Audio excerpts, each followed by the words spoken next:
তো আমরা এখন আসলাম শাহীবাগ এই ইসকন মন্দিরে। এখানে অক্ষয় তৃতীয়া উপলক্ষে লক্ষ লক্ষ ভক্ত উপস্থিত হয়েছে। এখানে আমরা আগে অনেকবার এসেছি। এখানে আমরা দেখতে পাচ্ছি নতুন যে হাজার হাজার ভক্ত আমাদের সাথে আছে। দীপু আছে, দিদি এবং হচ্ছে বিনয়দা, আমরা আছি।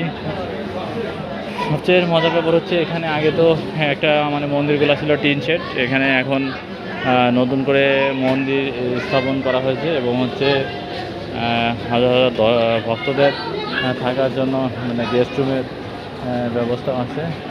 আমরা এখন আমরা যাবো একটু মন্দিরের দিকে। আমরা এখন আস্তে আস্তে মন্দিরের দিকে যাচ্ছি মন্দির দর্শনের জন্য। যারা আসবেন তারা হচ্ছে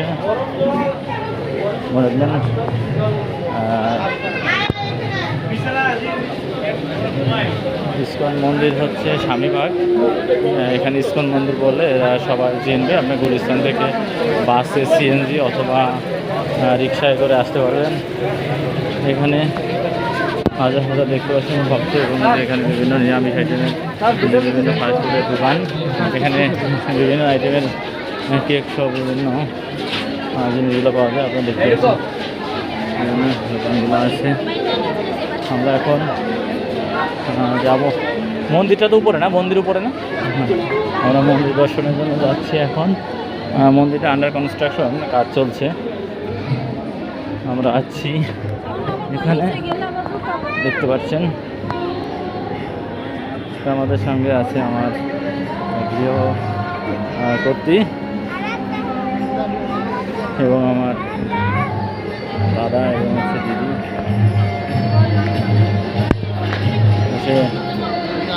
খুবই ভালো লাগছে।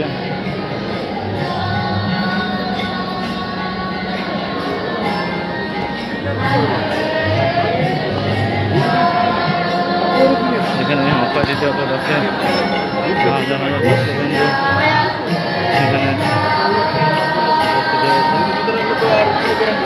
এখানে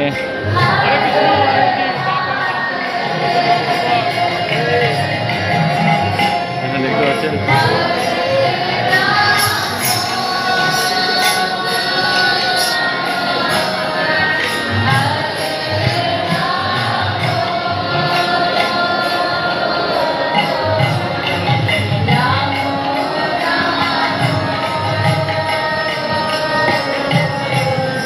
অক্ষয় তৃতীয়া উপলক্ষে জন্মোৎসব উপলক্ষে ইসকনের পক্ষ থেকে সকল জানাই কৃষ্ণপ্রীতি ও শুভেচ্ছা। এখানে বাংলাদেশের 64 জেলা থেকেই বিভিন্ন ভক্তবৃন্দ এখানে স্বামীবাগ ইসকন মন্দিরে উপস্থিত হয়েছে। আমরাও আছি এখানে বিকালে ঘোরার উদ্দেশ্যে পৌঁছেছে ইসকন মন্দিরে।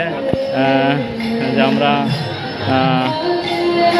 কৃষ্ণনাম বা ইসকন মন্দির দর্শন করার জন্য আমরা আস্তে আস্তে আমরা যাব মন্দিরের দিকে। আমরা তিনতলাতে, মন্দিরটি হচ্ছে তিনতলায়। আপনারা যারা এখনও ইসকন মন্দিরে আসেন না তারা অবশ্যই সময় নিয়ে চলে আসবেন ইসকন মন্দিরে।